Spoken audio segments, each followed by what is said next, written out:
Olá pessoal, bom dia. Hoje a gente está começando a última parte da nossa aula de ética profissional.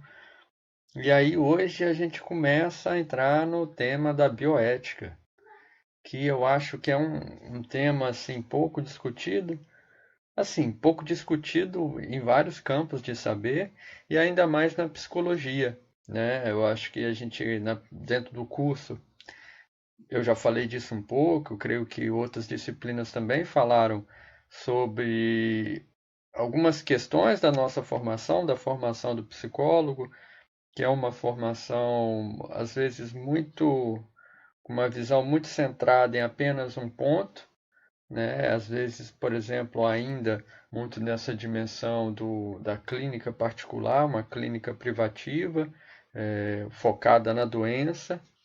E aqui essa discussão da bioética, de certa forma, ela traz essa questão e amplia a discussão. Ela amplia o horizonte da discussão, trazendo esse tema da bioética. Eu acho interessante a gente discutir isso, porque eu realmente acredito que vocês, que vão formar daqui a 2 anos, 1 ano e meio, eu acho que cada vez mais vocês vão estar enfrentando esse horizonte bioético, de certa forma, né? Até em termos de campo de trabalho. E, infelizmente, não tem um momento melhor para a gente discutir isso, em que a gente está numa pandemia, em que várias questões éticas e ainda mais bioéticas vêm sendo discutidas. Infelizmente, mas que acabam servindo como exemplo para a gente também pensar essa aula, tá bom? Vamos então aos slides. Deixa eu me diminuir.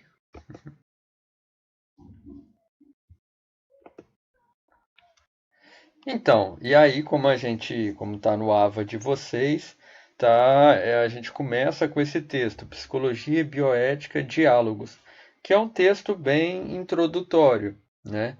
O próximo texto que a gente discute na aula que vem, da aula da semana que vem, já tem discussões que eu diria que são mais pesadas, assim. É, eu considero o outro texto mais fundamentado teoricamente. Mas esse é muito interessante também para a gente introduzir esse tema e introduzir a questão com a psicologia. Então, aqui esse texto parte do pressuposto, e que eu acho que é um pressuposto que a gente tem que tomar como base, que a questão da bioética possui uma relação estrita com o desenvolvimento das novas tecnologias, né? Então, a partir que a gente vai desenvolvendo novas tecnologias que se relacionam com a vida, né? Então, assim, por exemplo, a gente a gente desenvolve novas tecnologias hoje para, digamos, tratamento do Alzheimer, por exemplo, né? E aí a gente consegue prolongar a vida da pessoa com o Alzheimer, né? Só que a partir do momento que a gente faz isso, a gente gera um questionamento bioético, ou seja, a partir do momento que avançam as tecnologias, avançam as medicações que ajudam no tratamento do Alzheimer, ao mesmo tempo a gente passa a se questionar se aquela vida que está sendo prolongada é efetivamente uma vida. Percebe? Então, sempre quando a gente vai discutir a questão da bioética, tem uma relação estrita com os avanços tecnológicos, em especial da medicina. Então, como esse texto muito bem coloca, os pontos sensíveis que a gente pode pensar: reprodução assistida, né? As mais variadas formas que a gente pode pensar da reprodução assistida, né? Como que uma pessoa vai conseguir ser pai ou ser mãe, né? As várias maneiras que a gente consegue manipular isso e para conseguir o seu fim. Isso é um problema bioético. Uma questão interessante também, seleção de sexo, né, que esse texto traz.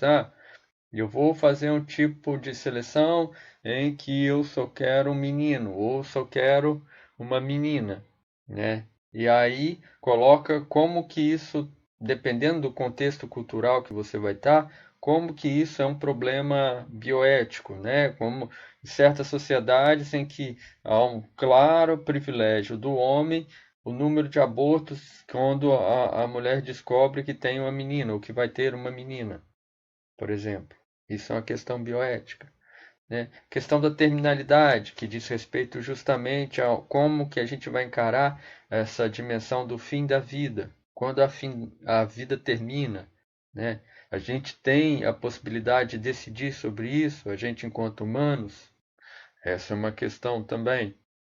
E também a questão da procriação, né? Que não é só, não diz respeito só à reprodução assistida, mas diz também respeito a querer ou não ser pai, querer ou não ser mãe, querer ou não transmitir algo, né? Que é a dimensão da procriação.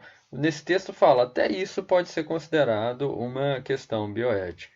E, de certa forma, se a gente está falando de bioética, o que que a gente não pode enquadrar na bioética também? Essa é uma pergunta que o texto também coloca. Então, a bioética surge, né, enquanto contexto, desculpa, enquanto conceito filosófico, surge na década de 70, né?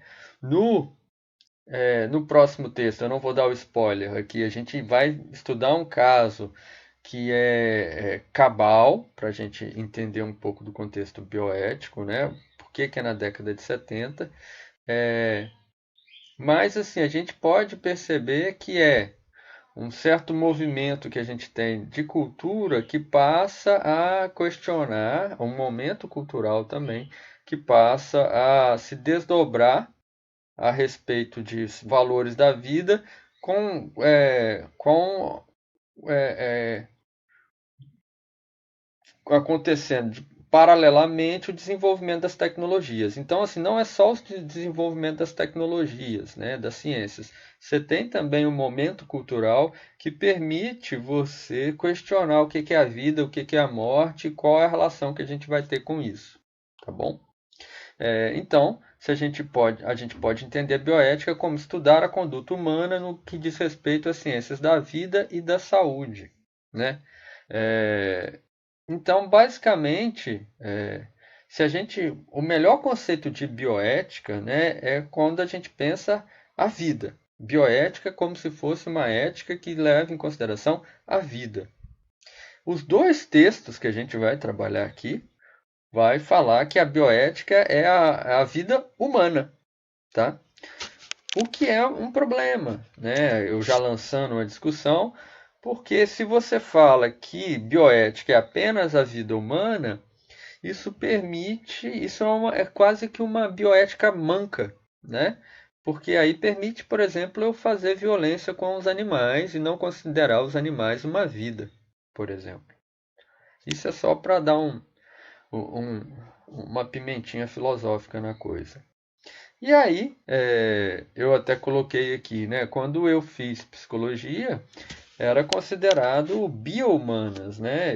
Né, à toa, é muito engraçado aqui no Espírito Santo, que a gente faz, por exemplo, na UFES, a gente tem dois campos, né? A gente, quando vai para o médico, a gente vai para Maruípe, e quando fica na Humanas, fica em Goiabeiras.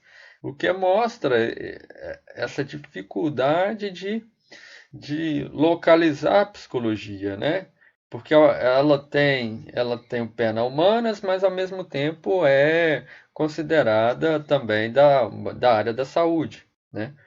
Mas o fato é que nessa formação nossa, ela permite que a gente pense questões da bioética e questões que têm implicação na saúde, mas que têm uma forte concepção humana, filosófica. E aí, é uma pergunta que vocês já devem ter passado, né? Já devem ter se perguntado durante o curso, que é justamente qual é a visão de mundo e de homem do psicólogo, né? Eu espero que vocês já tenham feito essa pergunta, né? Eu creio que sim, que de certa forma a gente já está. Vocês já falaram disso para mim nas discussões ao vivo, né? É, e é uma coisa que a gente está debatendo com o código também, né? É justamente que a gente precisa ampliar esse conceito que o psicólogo tem, né? A gente precisa ampliar esse conceito que o psicólogo, inclusive que às vezes se forma, que acha que a psicologia é só uma clínica particular privativa e que a prática do psicólogo trata-se de erradicar uma doença, né? Geralmente, essa é a visão de mundo do, e de homem do psicólogo, né? E é uma coisa que o nosso próprio código de ética critica, né? Então, essa discussão bioética quer que a gente amplifique esse horizonte, né? Então, qual que é a relação do psicólogo com seus pacientes? O psicólogo, ele sempre, na maioria dos casos, ele não está preocupado com uma saúde integral. Ele não está preocupado com a vida. Ele quer erradicar a doença, sabe? Isso tem a ver, e a gente estudando a história do Código de Ética, a gente vê como que a profissão surge muito ainda colada à medicina, né? Então, a gente ainda tem que fazer esse descolamento ou efetivamente lutar por esse descolamento, ok? E a bioética, como eu disse para vocês, deve ser entendida como uma ética da vida. Mas, repito que nesses textos está sendo entendido como uma ética da vida humana. Mas eu acho mesmo que a gente tem que pensar a bioética como uma ética da vida, incluindo aí todo o espectro. E como eu já falei para vocês, são com os avanços tecnológicos que a gente tem essa questão que é colocada para a gente, né? A gente avança com a tecnologia e aí chega um ponto que é colocado. Afinal, isso é vida ou isso é morte? Isso é vida ou a pessoa está viva ou a gente está prolongando um organismo? Pensando aí no exemplo que eu dei do Alzheimer, por exemplo, tá? Então, é, é um tipo de questionamento filosófico ou humano que está entrelaçado com os avanços tecnológicos, ok? E aqui, a respeito, por exemplo, da questão filosófica, né, o texto até traz dois autores falando lá da influência que esses autores tiveram para a psicologia existencial, né? E aí a gente pode pensar, por exemplo, a Gestalt terapia, é, eu diria também um pouco da corporal, todas essas filosofias, não, essas psicologias que têm uma forte carga existencial. E aí são dois filósofos importantes, que é o Martin Sartre, desculpa, o Sartre, Jean-Paul Sartre, que está ligado ao existencialismo, né? Muito mais conhecido, né? Vários livros, e o Martin Buber, pouco conhecido na psicologia, mas que tem um livrinho chamado Eu e Tu, ou a Minha Cachorra, falando aí de bioética. Martin Buber tem um livrinho chamado Eu e Tu, pequenininho, que é muito interessante. Nesse texto aqui, que está sendo citado, né, citam os dois filósofos, é justamente para mostrar como que, dependendo da linha de pensamento do psicólogo ou da teoria que ele segue, ele vai ter uma visão de mundo, uma visão de tratamento. Porém, a ideia aqui, de que seria a ideia no sentido de um ideal, é que a gente abandonasse essa ideia de uma remissão do sintoma para ir a uma ideia de que o psicólogo deve pensar no enfoque bioético, ou seja, de um tratamento integral do sujeito, do paciente. E aí, como eu disse para vocês, segundo esse texto, todo desenvolvimento passa por questões bioéticas, todo o desenvolvimento humano. E eu concordo com isso. Eu acho muito, a partir do momento que a gente começa a pensar sobre a concepção de vida, sobre a concepção bioética, é muito difícil você pensar o desenvolvimento humano como não está permeado por questões bioéticas, né? Eu acho que é impossível a gente dissociar isso. E aí a gente pensa assim, como que o psicólogo, como é que vocês que estão aí se formando vão enfrentar isso, né? Porque muitas vezes eu penso em campo de trabalho, né? Eu acho que cada vez mais tem psicólogo trabalhando em hospital, trabalhando em home care, que são, de certa forma, lugares em que a bioética está escancarada, né? Está escancarado. Mas, querendo ou não, se a gente amplia essa concepção da bioética, né, como está sendo atravessado por todo o espectro do desenvolvimento humano, a gente consegue pensar que também no início da vida, mesmo quando se tem uma escolha, né, de ter um filho e escolha do sexo do filho, isso é uma questão bioética, né?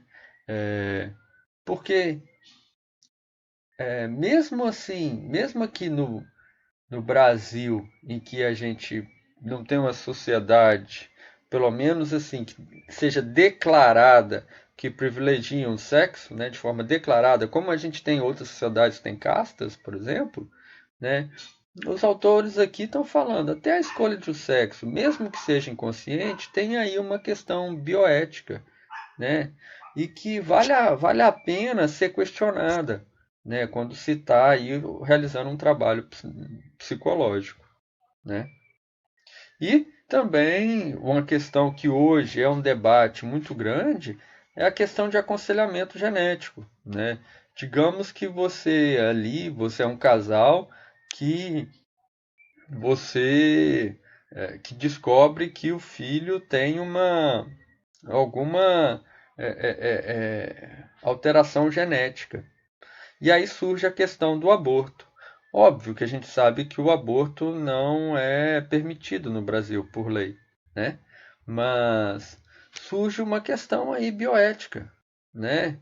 E se o casal quiser abortar, quais vão ser as consequências legais? Quais vão ser as consequências éticas? Quais vão ser as consequências morais? Né? A mesma coisa o inverso, né? Se a gente pensa com os defensores do aconselhamento genético, ou seja, quando você começa a fazer um mapeamento dos genes para pensar a probabilidade de ter alguma doença. Ora, a gente vai ficar restrito, quando a gente tem essa discussão, a gente fica restrito a se vai ter doença ou não, ou o aconselhamento genético pode descambar para qual a probabilidade de eu ter um olho azul, ou qual a probabilidade de eu ter um filho com olho azul, ter um filho com olho verde. Percebe como é facilmente descambável, de certa forma, a discussão para ser apropriada, por exemplo, pelo capitalismo, né?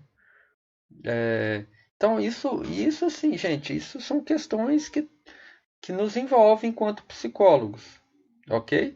E não achem, como a gente tem falado nas aulas, que é porque, por exemplo, que o aborto é proibido por lei no Brasil, que a gente não vai se debater com a questão do aborto, porque ela acontece, né? A gente sabe da realidade brasileira.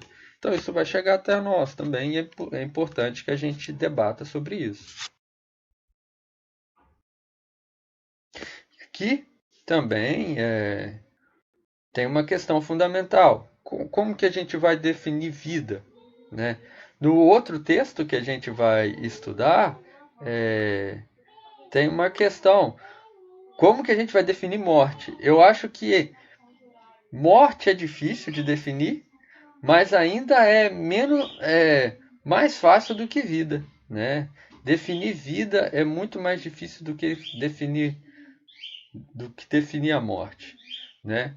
Então, como que a gente pode definir vida? Nesse exemplo que eu falei para vocês, que eu estou repetindo na aula, uma pessoa lá que está com batimento cardíaco, ela está alimentada por sonda, ela está viva. Está viva. Ela é um corpo vivo, mas isso significa viva? Ah, não, ela está morta. Mas será que os familiares entendem que aquilo que ela está morta? Será que aquele corpo vivo também não é importante para os familiares? E aí quem vai decidir se isso é vida ou não? O médico, os familiares ou a pessoa? Qual vai ser o parâmetro que a gente vai usar?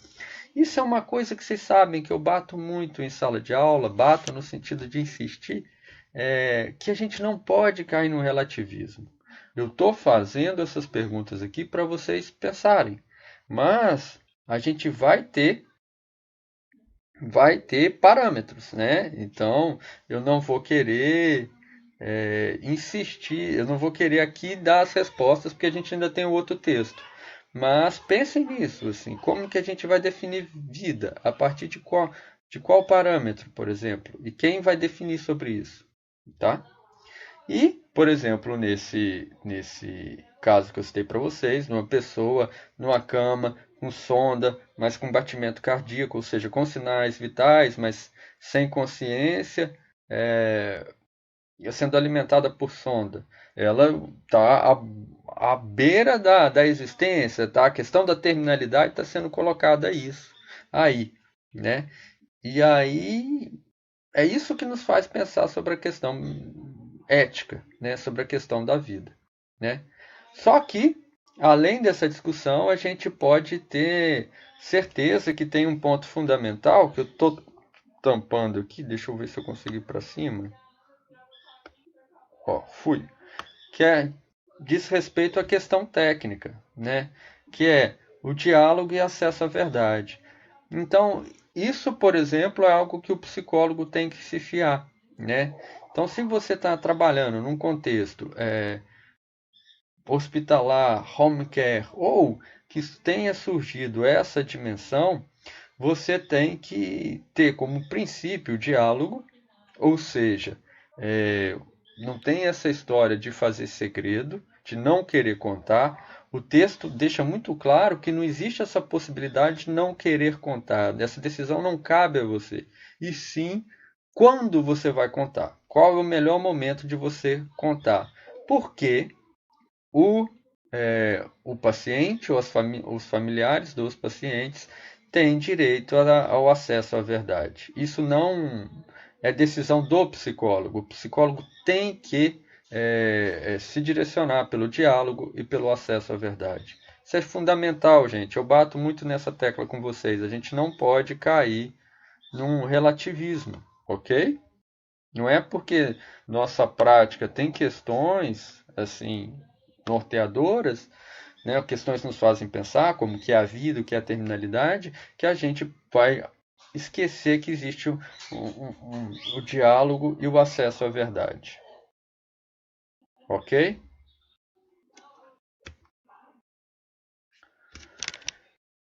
É, e aqui, e ali, desculpa, gente, uma coisa importante. O acesso à verdade é importante que a gente pense também que às vezes o próprio paciente não vai querer ter o acesso à verdade. Mas isso tem que ser conversado com o próprio paciente. Se não vai acontecer um acesso à verdade, é o paciente que vai ter que falar isso. Eu não quero saber qual é meu quadro clínico, eu não quero saber qual é meu prognóstico. Então, essa decisão não fica do lado do psicólogo, fica do lado do paciente. Ok? Então, surge essa questão que também está no código de ética. Quando que a gente quebra a confidencialidade? Quais são as situações em que a gente vai quebrar o sigilo dentro desse horizonte bioético, né? A gente vai ver aqui, né, que existe algumas dimensões aqui que a gente vai quebrar isso.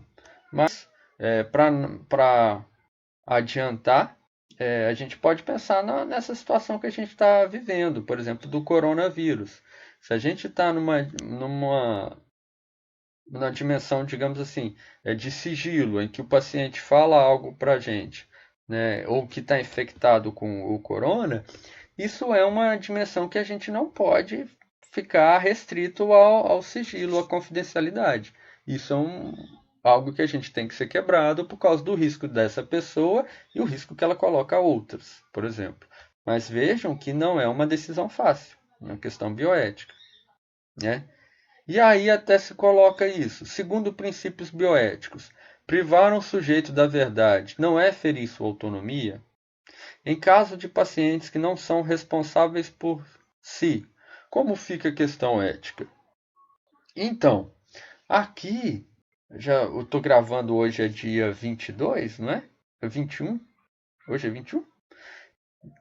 Hoje é dia 21. Dia 18 a gente teve a luta antimanicomial, né? E o que é uma questão interessante. Então, assim, se a gente interna o sujeito, né? A gente coloca o sujeito numa clínica psiquiátrica, né? A gente geralmente o faz com base na ideia que ele não é responsável por si, que ele não faz uso da razão, né? E aí, isso é ético? Isso é bioético? Quando a gente priva esse sujeito da verdade, quando a gente fala que ele nem sabe, aliás, quando a gente interna ele sem ele mesmo saber a verdade, ou seja, ele nem sabe por que que ele está sendo internado, e a gente não fala porque ele não consegue usar a razão dele? Será que isso é ético? Será que isso é bioético? E aqui a gente vai encontrar o grande princípio da bioética, né? Se a gente está pensando que a bioética diz respeito à vida, e em especial à vida humana, qual vai ser o conceito fundamental que a gente vai nos orientar na bioética? Justamente o conceito de autonomia, né? E aqui, ainda bem que a gente estudou ele, foi por causa disso que eu trouxe ele para vocês, que é o Kant, né? Como vocês viram, o Kant, quando ele faz as discussões dele sobre a racionalidade, sobre a capacidade do uso da razão, ele fala do sujeito autônomo, né? Então, esse é o princípio que a bioética ainda vai usar na esteira kantiana. Ou seja, o que vai ser autonomia para a bioética? É quando o sujeito faz uso da razão, ou seja, ele tem a sua capacidade de racionalização, ele tem a sua capacidade de deliberação, ou seja, ele tem a capacidade de escolher e ele tem a voluntariedade. Ele está agindo sem estar sendo coagido pelo outro e está agindo de acordo com a sua vontade. É uma decisão sua em plena liberdade, ok? Não tem nenhuma coação para ele decidir sobre a sua ação. Então, a autonomia da bioética, que está na esteira da autonomia kantiana, está dentro do preceito da liberdade e da dignidade humana. Ok? Aqui, então, assim, a gente tem uma consequência prática, né, que é assim, uma consequência prática do conceito de autonomia. Então, aqui, a discussão é filosófica, mas você vê que a gente tem parâmetros, né? Bioética, diz assim, a questão é filosófica porque a gente está perguntando o que é vida, o que é morte, o que faz em situações. É ético, a gente tem dificuldade de falar efetivamente o que é isso. Mas isso não nos exclui que a gente tem posições norteadoras. Bioética, então, aqui a gente entende como questões éticas referentes à vida, em especial à vida humana, e a vida humana, no espectro bioético, a gente vai falar que vai se nortear pela autonomia, e a autonomia diz respeito à racionalização, deliberação e voluntariedade, ok? E, como consequência da autonomia, a gente tem um documento que já é usado, mas que é pouco conhecido, que é o chamado consentimento informado, que aqui eles deram três livros, três nomes: consentimento informado, consentimento livre e esclarecido ou consentimento pós-informação.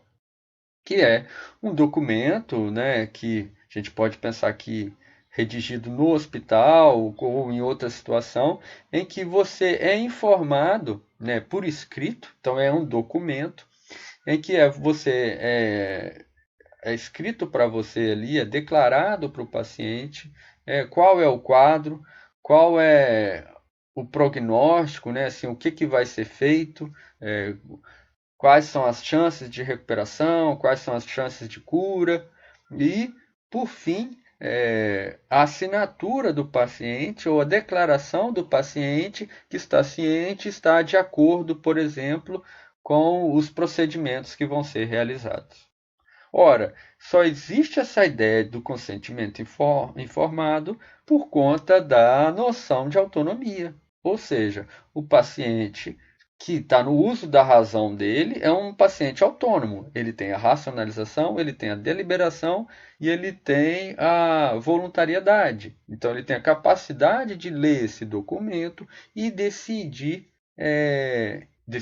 e concordar ou não sobre o futuro do tratamento. Ok? Super interessante e importante.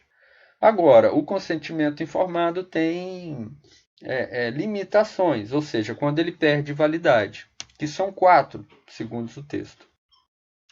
Situações de urgência, ou seja, quando não dá tempo ali para você passar por esse processo, porque é uma situação de urgência. Notificações de doenças infecciosas, patologia pode afetar terceiro e paciente se recusa a receber informações. O 4 diz respeito quando a pessoa, nesse direito a acesso à verdade, ela nega esse direito. Ela fala: eu não quero saber o meu diagnóstico, eu não quero saber como vai ser esse tratamento. Então ela se recusa a essa verdade. Ela tem esse direito.